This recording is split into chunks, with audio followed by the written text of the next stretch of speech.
Sam Petroda ji, Surendra Sharma, Member of Parliament, Kamal Dhaliwal ji, other senior leaders who are sitting on the stage, IOC members, brothers and sisters. I can also see some children. So all of you, I'd like to welcome all of you and thank you for coming here today. I believe there are also some people who've not been able to come because the hall is full. So I was asking where do the Indian weddings happen over here? In such a small hall. It's an honor for me to come here and speak to you. I was actually invited to Cambridge University to give a talk there on Indian politics and global politics, which I did. And it was quite a nice atmosphere, nice talk. And I was thinking while I was speaking over there, that it's quite strange that an Indian political leader can give a talk in Cambridge University, Harvard University, but he can't give a talk in India, in a university in India. Right? And the reason is that our government simply does not allow any idea of the opposition, any concept of the opposition to be discussed. Same happens in Parliament House. When there are important things that we need to speak about, demonetization, GST, the fact that the Chinese are sitting inside our territory, when we try to raise these questions, we're not allowed to raise them in the House. It's a fact. It's shameful, but it's true. And this is not the India that all of us are used to. Our country is an open country where we pride ourselves on our intelligence, respect each other's opinions, listen to each other. And that atmosphere has been destroyed. You can see the narrative in the media. And the reason we were forced to walk across India, the Bharat Jodo Yatra, was because all the institutions that protect a democracy, that allow people to speak, that allow an expression of voice, are captured by the BJP. And so we decided that a good way to think about it, a good way to act would be to go directly to the people of India and do what used to be a tradition called the Yatra. Yatra is not just a walk across the country.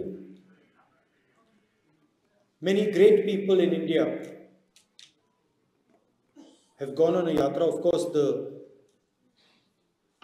most famous Yatra was the one done by the father of the nation, Mahatma Gandhi. But there have been others. Vivekananda ji apparently walked across the country.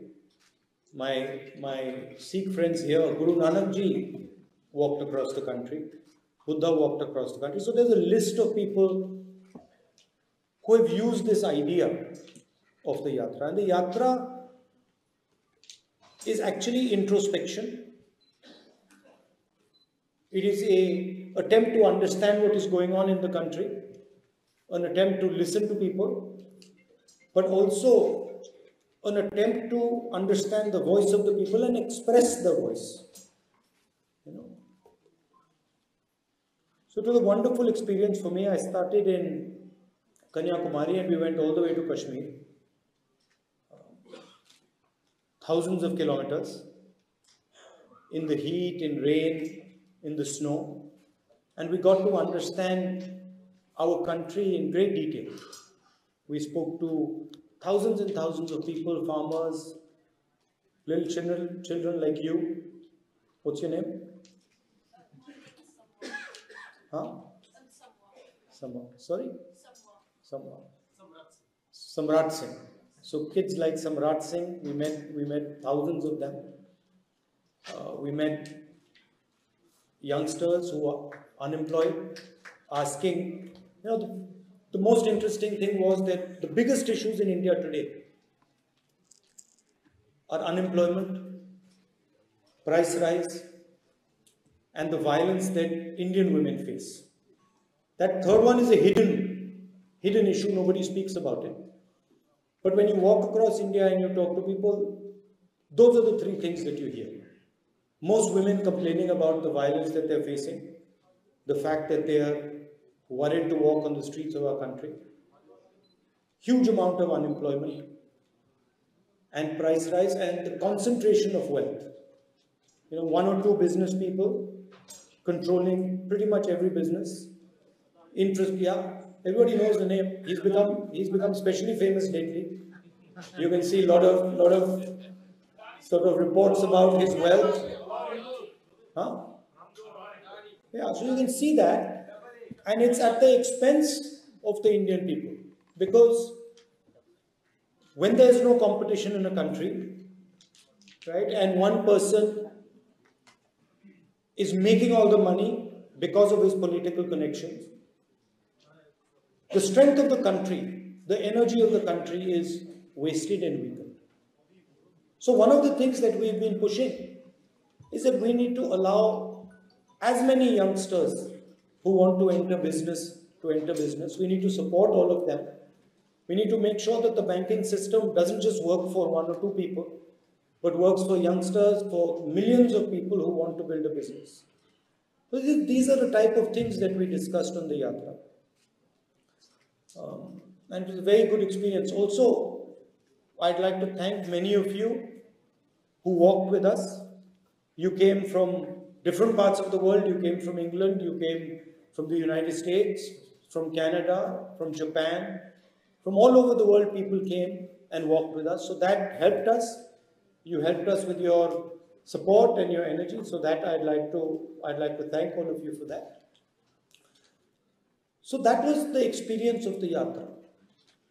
And the interesting thing to me was that what the people of India were saying, unemployment, prices, concentration of wealth, Mr. Adani, it's not in the media at all. In the media we see anger, hatred, violence. Then we see Bollywood, Aishwarya Rai, Salman Khan, cricket. We see all these things, but we don't see the real issues that the people of India are facing. So that was quite a learning experience for me. The other thing that some of the speakers alluded to, we walked for almost 4,000 kilometers. It was a huge effort. 5 or 6 people died while we were walking. One of our members of parliament had a heart attack in Punjab and died. So there was also quite a lot of tragedy taking place. People getting injured, someone falling, breaking an arm or breaking a leg. And in the first 5 or 6 days, I started to ask myself, what is my role in the Yatra? What do I have to do? And after thinking about it for a while, I decided that my role was that whoever came into the Yatra, regardless of whether they were rich or poor, young or old, male or female, I decided that my role would be to make them feel that when they walked inside the room, when they entered the Yatra and they came to speak to us, that they should feel that they had come back home. Right? They should get a feeling that they had come back home and they were not speaking to a politician, but they were speaking to their brother, their friend.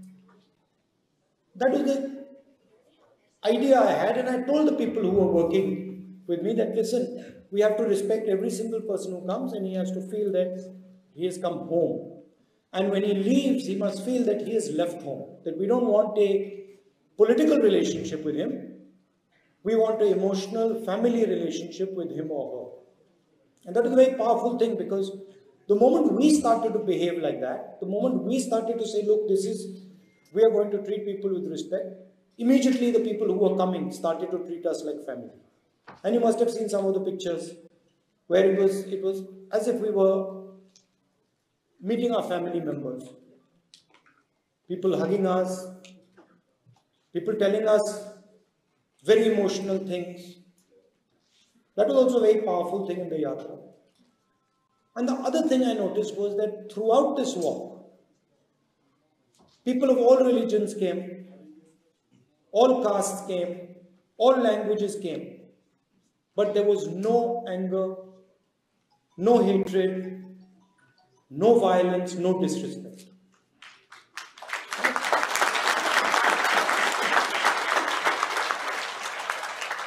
And so the yatra was demonstrating to the whole country what the real India is about.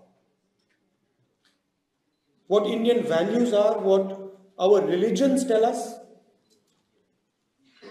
what our different languages tell us, what our different cultures tell us, that we are one country with many, many different ideas, and we have the capability of living together harmoniously, without hatred, without anger, without disrespect. And it's when we do that that we are successful. Right? That was the message of the yatra. And of course, on the other side, we have an ideology of hatred and violence, disrespectful ideology that attacks people because of their ideas. And you must have noticed one thing, and this isn't the nature of the BJP and the RSS. If you noticed a statement of the foreign minister, he said China is much more powerful than us. He said China is much more powerful with us. How can I pick a fight with them? Matlab, at the heart of the ideology is cowardice. अगर वो मुझसे कमजोर है तो मैं अपने 5-10 मित्रों के साथ उसको पीट दूंगा, मगर अगर वो आरएसएस वालों से तगड़ा है तो फिर भाग जाते हैं। और सावरकर ने अपनी किताब में लिखा है, अगर आपने पढ़ी हो, उनकी किताब है, उसमें लिखा कि एक दिन उन्होंने और उनके 5-6 मित्रों ने एक मुसलमान व्यक्ति को पीटा, और उस दिन उनको बहुत खुशी हुई। तो देखिए, अगर 5 लोग एक आदमी को पीटते हैं और फिर उनमें से किसी एक व्यक्ति को बड़ी खुशी हो रही है, वो कायरता ही है। अगर लड़ना ही है तो एक व्यक्ति से जाके अकेले लड़ लो, मगर नहीं, 5-10 लोग सावरकर जी के साथ एक व्यक्ति को पीटते हैं। तो इनकी आइडियोलॉजी में यह भी है, if someone is stronger, and the foreign minister of the country is saying it, you imagine he's saying China is stronger than us, so we can't fight with them. Achha, the British were stronger than us, so then we shouldn't not have fought with them. How would we ever get independence? How would we ever get independence if we had followed the BJP's principle and the RSS principle that if they're stronger than us, if they're stronger, then we don't fight them out. We would be still ruled by the British. Right? So at the heart of their idea is cowardice. And that's the lesson for everybody, and including the people in India. As you said, डरो मत, डरने की कोई जरूरत नहीं इनसे. Nothing to be scared of. And in fact, the way I look at it, the more they attack me, the better that is for me. Because the more I understand, the more I learn. Right? So this is a fight between courage and cowardice. It's a fight between respect and disrespect. It's a fight between love and hatred. जो मैंने कहा था भारत जोड़ो यात्रा में, नफरत के बाजार में हम मोहब्बत की दुकान खोलने आए हैं.